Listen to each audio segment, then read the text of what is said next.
Yeah, 200 cubic inch water cooled inline 4-cylinder. SD, yeah, it's Super Duty. 455 big block. Absolute beautiful piece of machinery.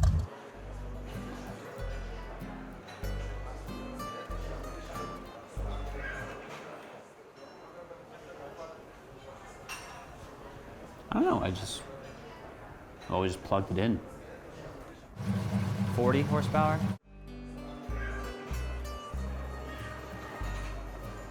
Factory says 290, but I threw in a Hotacam and she gets about 500 now. I told you, you just plug it right in. It's easy. Top speed is 65. 411 gears, runs a quarter and 10 at a $1.15. It's pretty fast. Takes me like a few seconds to get to 60. Hey Siri, how long does it take for a Tesla to get to 60 miles per hour? Beautiful. Our WD Model 3 does 0 to 60 mph in 5.1 seconds. But that's a There you go. It's got, you can see 4 with the rumble seat, but I squeezed the 4 kids in the back and they seem to love it. Plus 25 miles per gallon, so can't really beat it. What? 8 beautiful miles to the gallon. I don't know.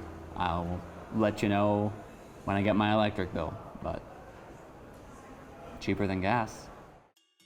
America, they say, offers limitless potential, and California car culture is the perfect example. In the 1950s, Southern California gave birth to custom and hot rod culture when scores of young people had the newfound income to customize their finely cheapened up personal transportation. Under the never-ending sun, drivers could tailor their rides to suit their aesthetic and appetite for speed. The 60s gave us the muscle car, including the Los Angeles-designed Mustang. During the oil crisis of the 70s and 80s, SoCal benefited from its proximity with Japan and saw a wave of groundbreaking new designs. Today, SoCal is home to the design studios of manufacturers from around the world and a thriving, truly cosmopolitan car community. Across the Atlantic, however, car culture spurs the question of pedigree. The Germans may have invented the automobile, but the Italians gave it soul. Despite countless offerings from automakers across the continent, the age-old question of efficiency or expression still persists. While German cars highlight the driver's experience, Italian cars strike the balance between form and function, resulting in some of the most inspiring machines to grace the road or track. Their logos, profiles, and wins are seared into history.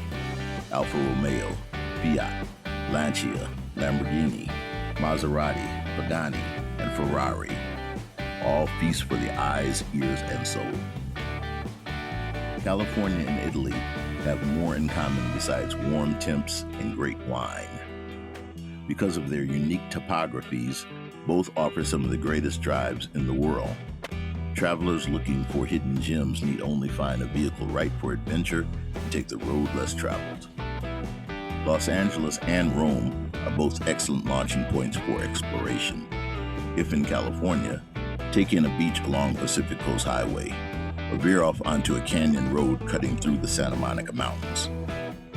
If speed isn't your forte, find some four-wheel drive on one of LA's countless hiking trails. At some point, you may even feel transported to the greatest driving country in the world. And like most European cities, Rome itself is made up of heavily regulated historic districts, causing urban dwellers to favor small cars and motorcycles. However, all is not lost for travelers with an auto itch. The Romans invented roads, after all. Squeezing through narrow side streets and cobblestone piazzas, motorists are only minutes away from the same sweeping turns, switchbacks, and rolling hills designers and engineers have tested cars on for over a century.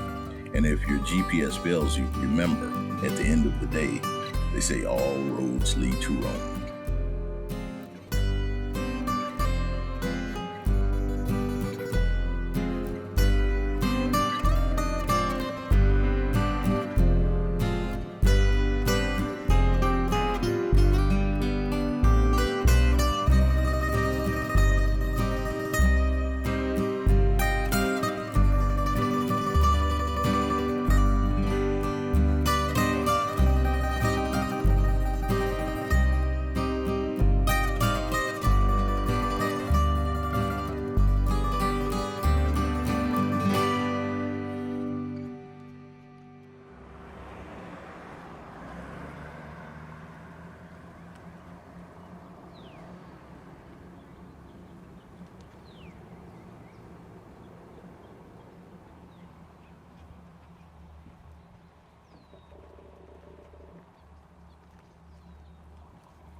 listening to Travellin Times Radio.